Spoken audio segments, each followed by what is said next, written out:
In today's video, I'm going to teach you how to add a code in Xero. We'll walk through each step to ensure you can confidently perform this task in just a few minutes.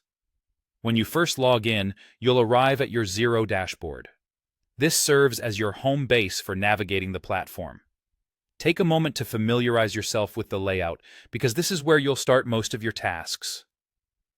From the dashboard, your next move is to locate the Accounting tab.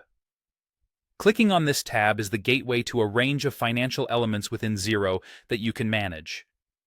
Once you've clicked on the Accounting tab, you'll be directed to an area where you can see something called the Chart of Accounts.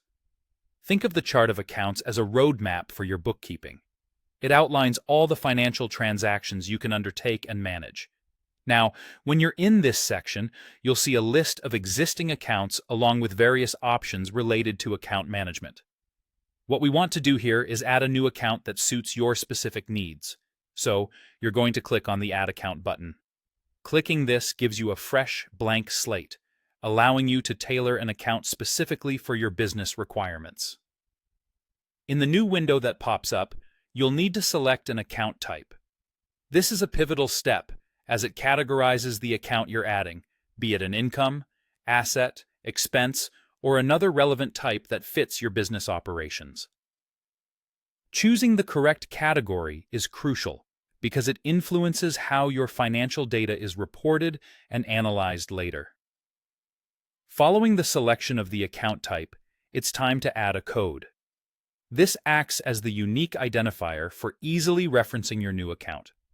When coming up with this code, aim for a logically sequenced number that doesn't overlap with the existing codes you've already set up. After that, you'll give your new account a name.